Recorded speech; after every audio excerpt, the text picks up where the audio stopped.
ਆਪਣੇ ਗੁਆਂਢੀ ਮੁਲਕ ਕੈਨੇਡਾ ਦੇ ਵਿੱਚ ਹਰਜੋਤ ਸਿੰਘ ਜੀ ਆਪਾਂ ਨੂੰ ਸਭ ਨੂੰ ਪਤਾ ਆ ਵੀ ਭਾਈ ਹਰਦੀਪ ਸਿੰਘ ਨਿੱਜਰ ਹੋਣਾ ਦਾ ਕਤਲ ਕੀਤਾ ਗਿਆ ਸੀਗਾ। ਪੂਰੇ ਗੈਂਗਲੈਂਡ ਸਟਾਈਲ ਉਹ ਗੁਰੂ ਘਰ ਤੋਂ ਬਾਹਰ ਨਿਕਲ ਰਹੇ ਸੀ ਜਦ ਉਹਨਾਂ ਦੇ ਉੱਤੇ ਕਈ ਗੋਲੀਆਂ ਜਿਹੜੀਆਂ ਉਹ ਦਾਗੀਆਂ ਗਈਆਂ ਤੇ ਜਿਸ ਤੋਂ ਉਪਰੰਤ ਉਹਨਾਂ ਦਾ ਕਤਲ ਕਰ ਦਿੱਤਾ ਗਿਆ। ਉਹਨਾਂ ਦੀ ਮੌਤ ਜਿਹੜੀ ਉਹ ਹੋ ਗਈ ਸੀ। 18 ਜੂਨ ਦੀ ਘਟਨਾ ਸੀ। ਸਰੀ ਦੇ ਗੁਰਦੁਆਰਾ ਸਾਹਿਬ ਤੋਂ ਬਾਹਰ ਜਦੋਂ ਨਿਕਲ ਰਹੇ ਸੀ ਹਰਦੀਪ ਸਿੰਘ ਨਿੱਜਰ, 45 ਸਾਲ ਉਹਨਾਂ ਦੀ ਉਮਰ ਸੀ, ਉਸ ਟਾਈਮ ਦੇ ਉੱਤੇ ਹੋਇਆ। RCMP ਦੇ ਹਵਾਲੇ ਦੇ ਨਾਲ ਜਿਹੜਾ ਕਹਿ ਸਕਦੇ ਹਾਂ ਵੀ ਇੱਕ ਜਿਹੜੀ ਉੱਥੇ ਦੀ ਅਖਬਾਰ ਆ ਦ ਗਲੋਬ ਐਂਡ ਮੇਲ ਕਰਕੇ, ਉਹ ਦਾਅਵਾ ਕਰ ਰਹੀ ਹੈ ਵੀ RCMP ਬਹੁਤ ਹੀ ਜਲਦ ਭਾਈ ਹਰਦੀਪ ਸਿੰਘ ਨਿੱਜਰ ਹੋਣਾ ਦੇ ਅਸੈਸੀਨੇਸ਼ਨ ਕਤਲ ਦੇ ਮਾਮਲੇ ਦੇ ਵਿੱਚ ਗ੍ਰਿਫਤਾਰੀਆਂ ਜਿਹੜੀਆਂ ਉਹ ਪਾ ਸਕਦੀਆਂ। ਕਹਿੰਦੇ ਵੀ ਉਹਨਾਂ ਦੀ ਸ਼ੁਰੂ ਤੋਂ ਹੀ ਉਹਨਾਂ ਕਾਤਲਾਂ ਦੇ ਉੱਤੇ ਨਜ਼ਰ ਸੀ, ਉਹਨਾਂ ਦੋਸ਼ੀਆਂ ਦੇ ਉੱਤੇ ਨਜ਼ਰ ਸੀਗੀ ਤੇ ਹੁਣ ਇਵੈਂਚੁਅਲੀ ਜਿਹੜੀ ਆ ਉਹਨਾਂ ਨੂੰ ਫੜਨ ਦੇ ਬਿਲਕੁਲ ਨਜ਼ਦੀਕ ਪਹੁੰਚੇ ਹੋਏ ਆ। ਹਰਦੀਪ ਸਿੰਘ ਨਿੱਜਰ ਹੋਣਾ ਨੂੰ ਉਸ ਤੋਂ ਪਹਿਲਾਂ ਕੈਨੇਡੀਅਨ ਸਿਕਿਉਰਿਟੀ ਇੰਟੈਲੀਜੈਂਸ ਸਰਵਿਸ ਨੇ ਕਿਹਾ ਸੀਗਾ ਵੀ ਤੁਹਾਡੀ ਜਾਨ ਨੂੰ ਖਤਰਾ ਜਿਹੜਾ ਆ ਉਹ ਹੋ ਸਕਦਾ ਹੈ, ਪਰ ਉਹਨਾਂ ਨੇ ਜਿਹੜੀ ਇੰਟੈਲੀਜੈਂਸ ਸਰਵਿਸ ਉਹਨਾਂ ਨੇ ਕੋਈ ਕਦਮ ਨਹੀਂ ਚੱਕੇ ਇਹਨਾਂ ਦੀ ਜਿਹੜੀ ਸੁਰੱਖਿਆ ਨੂੰ ਯਕੀਨੀ ਬਣਾਉਣ ਦੇ ਲਈ। ਪਰ ਫਿਰ ਵੀ ਉਹ ਵਾਰਨਿੰਗ ਦੇਣ ਤੋਂ ਬਾਅਦ ਦੇ ਵਿੱਚ ਵੀ ਉਹਨਾਂ ਤੋਂ ਕੁਛ ਚਿਰ ਬਾਅਦ ਹੀ ਜਿਹੜੇ ਜੂਨ ਮਹੀਨੇ ਦੀ 18 ਤਰੀਕ ਨੂੰ ਇਹ ਕਤਲ ਕਰ ਦਿੱਤਾ ਗਿਆ। 3 ਮਹੀਨੇ ਬਾਅਦ ਜਿਹੜੇ ਪ੍ਰਾਈਮ ਮਿਨਿਸਟਰ ਜਸਟਿਨ ਟਰੂਡੋ ਆ ਉਹ ਉੱਠਦੇ ਨੇ ਸਦਨ ਦੇ ਵਿੱਚ ਤੇ ਦੋਸ਼ ਲਾਉਂਦੇ ਨੇ ਵੀ ਭਾਈ ਨਿੱਜਰ ਜੋ ਕਿ ਕੈਨੇਡੀਅਨ ਸਿਟੀਜ਼ਨ ਆ, ਉਹਨਾਂ ਦੇ ਕਾਤਲਾਂ ਨੂੰ ਮਾਰਨ ਦੇ ਵਿੱਚ ਭਾਰਤੀ ਸਰਕਾਰ ਦੇ ਬੰਦਿਆਂ ਦਾ ਜਿਹੜਾ ਆ ਉਹ ਹੱਥ ਹੋ ਸਕਦਾ ਆ। ਦਿੱਲੀ ਵਾਲੇ ਜਿਹੜੇ ਆ ਭਾਈ ਨਿੱਜਰ ਹੋਣਾ ਨੂੰ ਟੈਰਰਿਸਟ ਉਹਨਾਂ ਨੇ ਗਰਦਾਨਿਆ ਹੋਇਆ ਆ, ਕਿਉਂਕਿ ਇਹ ਸਿੱਖ ਹੋਮਲੈਂਡ ਦੀ ਗੱਲ ਜਿਹੜੀ ਆ ਉਹ ਕਰਦੇ ਆ ਰਹੇ ਨੇ। ਉਹ ਇਨਵੋਲਵਡ ਜਿਹੜੇ ਉਸ ਚੀਜ਼ ਦੇ ਵਿੱਚ ਜਿਹੜੇ ਉਹ ਰਹੇ ਨੇ। 3 ਸੋਰਸ ਦਾ ਗਲੋਬ ਐਂਡ ਮੇਲ ਇਹ ਦਾਅਵਾ ਕਰਦੀ ਹੈ ਵੀ 3 ਸੋਰਸ ਉਹਨਾਂ ਨੇ ਜਿਹੜਾ ਉਹ ਦੱਸਿਆ ਆ ਵੀ ਜਿਹੜੇ ਸਸਪੈਕਟਡ ਕਿਲਰਸ ਸੀਗੇ ਉਹ ਕੈਨੇਡਾ ਛੱਡ ਕੇ ਨਹੀਂ ਗਏ, ਉਹ ਉੱਥੇ ਦੇ ਉੱਥੇ ਹੀ ਜਿਹੜੇ ਉਹ ਰਹੇ ਨੇ ਤੇ ਉਹਨਾਂ ਨੂੰ ਪੁਲਿਸ ਦੀ ਸਰਵੇਲੈਂਸ ਦੇ ਅੰਡਰ ਰੱਖਿਆ ਗਿਆ ਆ ਮਹੀਨਿਆਂ ਬੱਧੀ।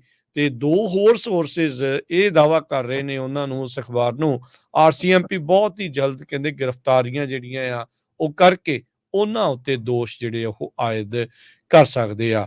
ਨਿਖਿਲ ਗੁਪਤਾ ਪੰਨੂ ਹੋਣਾ ਦੇ ਕਤਲ ਕਰਾਉਣ ਦੀ ਜਿਹੜੀ ਸੁਪਾਰੀ ਦੇਣ ਦੇ ਵਿੱਚ ਉਹ ਚੈੱਕ ਰਿਪਬਲਿਕ ਦੇ ਵਿੱਚ ਫਸਿਆ ਬੈਠਾ ਆ, ਉੱਥੇ ਉਹਨੂੰ ਗ੍ਰਿਫਤਾਰ ਕੀਤਾ, ਉਹਦੀ ਹਵਾਲਗਰੀ ਹੋਣੀ ਆ।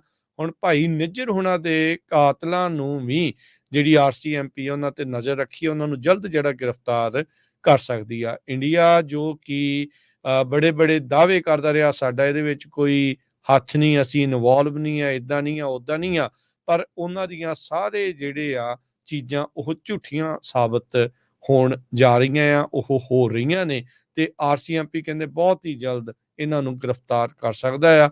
ਕੀ ਇਦਾਂ ਆਉਣ ਦੇ ਨਾਲ, ਹੁਣ ਦੇਖੋ ਇੱਕ ਸਵਾਲ ਹਰਜੋਤ ਸਿੰਘ ਜੀ ਜ਼ਰੂਰ ਉੱਠੂਗਾ ਵੀ ਕੀ ਇਹ ਰਿਪੋਰਟ ਆਉਣ ਦੇ ਨਾਲ ਉਹਨਾਂ ਕਾਤਲਾਂ ਨੂੰ ਭੱਜਣ ਦੇ ਵਿੱਚ ਮੌਕਾ ਤਾਂ ਨਹੀਂ ਮਿਲ ਜੂਗਾ ਕਿ ਤਾਂ ਵੀ ਉਹ ਦਬੋਚੇ ਗਏ ਨੇ, ਜਾਂ ਉਹਨਾਂ ਨੇ ਅਜੇ ਦੱਸਣਾ ਆ, ਰਿਪੋਰਟ ਕਰਨੀ ਆ ਵੀ ਇੱਕ ਉਸ ਦੇ ਲਈ ਜਿਹੜੀ ਆ ਉਹ ਜ਼ਮੀਨ ਤਿਆਰ ਹੋ ਰਹੀ ਆ, ਜਾਂ ਕੀ ਹੋਊਗਾ ਅੱਗੇ। ਇਹ ਚਲੋ ਆਪਾਂ ਆਪਣੇ ਸਰੋਤਿਆਂ ਦੇ ਨਾਲ ਇਵੈਂਚੁਅਲੀ ਸ਼ੇਅਰ ਕਰਾਂਗੇ, ਪਰ ਅੱਜ ਫਰੰਟ ਪੇਜ ਦੇ ਉੱਤੇ ਉਹਨਾਂ ਦੇ ਦ ਗਲੋਬ ਐਂਡ ਮੇਲ ਦੇ ਫਰੰਟ ਪੇਜ ਦੇ ਉੱਤੇ ਇਹ ਆਰਟੀਕਲ ਜਿਹੜਾ ਆ ਉਹ ਛਪਿਆ ਆ ਵੀ ਟਰੂਡੋ ਹੁਣਾਂ ਦੇ ਸਤੰਬਰ ਦੇ ਵਿੱਚ ਕਹਿਣ ਤੋਂ ਬਾਅਦ ਚ ਇਨਫੈਕਟ ਜਦੋਂ ਤੋਂ ਉਹਨਾਂ ਨੇ ਕਤਲ ਕੀਤਾ ਉਦੋਂ ਤੋਂ ਹੀ ਪੁਲਿਸ ਦੀ ਜਿਹੜੀ ਤਿੱਖੀ ਨਜ਼ਰ ਆ, ਸਰਵੇਲੈਂਸ ਅੰਡਰ ਉਹ ਜਿਹੜੇ ਕਾਤਲ ਚੱਲ ਰਹੇ ਆ। ਕਿਉਂ ਨਹੀਂ ਫੜੇ ਅਜੇ ਤੱਕ, ਕਿਹੜੀਆਂ ਚੀਜ਼ਾਂ ਦੀ ਹੋਰ ਲੋੜ ਆ, ਉਹ ਆਉਣ ਵਾਲੇ ਸਮੇਂ 'ਚ ਜ਼ਰੂਰ ਪਤਾ ਲੱਗੇਗਾ। ਇਹ ਸਵਾਲ ਨਾਲ ਨਾਲ ਜ਼ਰੂਰ ਰਹਿਣਗੇ ਜੀ। ਸੋ RCMP ਨੇ ਕੁਛ ਘੰਟੇ ਪਹਿਲਾਂ ਉਹਦੇ ਮੁਤਾਬਕ ਗਲੋਬ ਐਂਡ ਮੇਲ ਵਾਲਿਆਂ ਨੇ ਇਹ ਖਬਰ ਛਾਪੀ ਹੈਗੀ ਆ। ਸਰੋਤਿਆਂ ਨੂੰ ਦੱਸਦੀ ਜਾਈਏ, ਗਲੋਬ ਐਂਡ ਮੇਲ ਇਹ ਉਹੀ ਨਿਊਜ਼ਪੇਪਰ ਆ ਜਿਸ ਨੇ ਖਬਰ ਛਾਪੀ ਸੀ ਵੀ ਜੋ ਖਬਰ ਛਾਪਣ ਜਾ ਰਿਹਾ ਸੀ ਤੇ ਉਹ ਤੋਂ ਡਰਦੇ ਨਹੀਂ ਜੋ ਕੈਨੇਡਾ ਦੇ ਪ੍ਰਾਈਮ ਮਿਨਿਸਟਰ ਆ, ਉਹਨਾਂ ਨੇ ਆਪਣੇ ਜਿਹੜੀ ਆ ਸਦਨ 'ਚ ਦੱਸਿਆ ਸੀ ਜੀ ਹਾਂ, ਉਹਦੇ ਵਿੱਚ ਉਹਨਾਂ ਨੇ ਪਾਰਲੀਮੈਂਟ ਦੇ ਵਿੱਚ ਦੱਸਿਆ ਸੀ ਵੀ ਇਹਦਾ ਜਿਹੜਾ ਆ ਭਾਈ ਹਰਦੀਪ ਸਿੰਘ ਨਿੱਜਰ ਹੋਣਾ ਦਾ ਜਿਹੜਾ ਕਤਲ ਕੀਤਾ ਗਿਆ ਆ ਭਾਰਤ ਦੇ ਜੋ ਏਜੰਟਸ ਹੈਗੇ ਆ ਉਹਨਾਂ ਵੱਲੋਂ। ਸੋ ਇਸ globe and male the report ਨੂੰ ਲੈ ਕੇ ਜੇ ਤੁਸੀਂ ਕਮੈਂਟਸ ਪੜ੍ਹੋ ਥੱਲੇ, ਬਹੁਤ ਸਾਰੇ ਲੋਕ ਅਪਸੈਟ ਵੀ ਆ। ਉਹ ਕਹਿੰਦੇ ਯਾਰ ਜੇ ਬੰਦੇ ਫੜੇ ਨਹੀਂ ਉਹ ਤਾਂ ਭੱਜ ਸਕਦੇ ਹੈਗੇ ਆ, ਹਨਾ, ਵੀ ਇਹਨਾਂ ਨੂੰ ਵੇਟ ਕਰਨਾ ਚਾਹੀਦਾ ਸੀ। ਅਮਰੀਕਾ ਵਾਂਗ ਜਦੋਂ ਇੰਡਾਈਟਮੈਂਟ ਫਾਈਲ ਕੀਤੀ ਗਈ ਆ ਗੁਪਤੇ ਦੇ ਅਗੇਂਸਟ ਗੁਰਪਤਵੰਤ ਸਿੰਘ ਪੰਨੂ ਉਹਨਾਂ ਦੇ ਕਤਲ ਦੇ ਸੰਬੰਧ ਦੇ ਵਿੱਚ ਉਹਨਾਂ ਨੂੰ ਕੋਸ਼ਿਸ਼ ਕਰ ਰਹੇ ਸੀ ਜੋ ਕਤਲ ਕਰਨ ਦੇ ਲਈ ਉਹਨਾਂ ਦਾ, ਉਹਦੇ ਸੰਬੰਧ ਦੇ ਵਿੱਚ। ਸੋ ਕੈਨੇਡਾ ਦੀ ਜੋ ਨਿਊਜ਼ਪੇਪਰ ਆ ਗਲੋਬ ਐਂਡ ਮੇਲ, ਉਹਨਾਂ ਨੂੰ ਉਸ ਟਾਈਮ ਕਰਨੀ ਚਾਹੀਦੀ ਸੀ ਜਿਸ ਟਾਈਮ ਅਰੈਸਟ ਹੋ ਜਾਂਦੇ। ਪਰ ਗਲੋਬ ਐਂਡ ਮੇਲ ਨੇ ਇਹ ਦੱਸਿਆ ਆ ਵੀ ਜੋ ਉਹਨਾਂ ਦੇ ਹਾਈ ਲੈਵਲ ਜੋ ਵੀ ਸੋਰਸਸ ਹੈਗੇ ਆ, ਭਈ ਪਹਿਲੇ ਦਿਨ ਤੋਂ ਹੀ, ਜਿਸ ਦਿਨ ਤੋਂ ਹੀ ਹਰਦੀਪ ਸਿੰਘ ਨਿੱਜਰ ਹੋਣਾ ਦਾ ਕਤਲ ਹੋਇਆ, ਉਸੇ ਦਿਨ ਤੋਂ ਹੀ RCMP ਜੋ ਕੈਨੇਡਾ ਦੀ ਪੁਲਿਸ ਹੈਗੀ ਆ, ਉਹ ਇਹਨਾਂ ਕਾਤਲਾਂ ਦੇ ਉੱਤੇ ਨਜ਼ਰ ਰੱਖ ਰਹੀ ਹੈਗੀ ਆ। ਕਈ ਜਗ੍ਹਾ ਇਹ ਆ ਰਿਹਾ ਸੀ ਵੀ 2 ਗੱਡੀਆਂ ਦੇ ਵਿੱਚ 6 ਜਾਣੇ ਸਵਾਰ ਸੀ।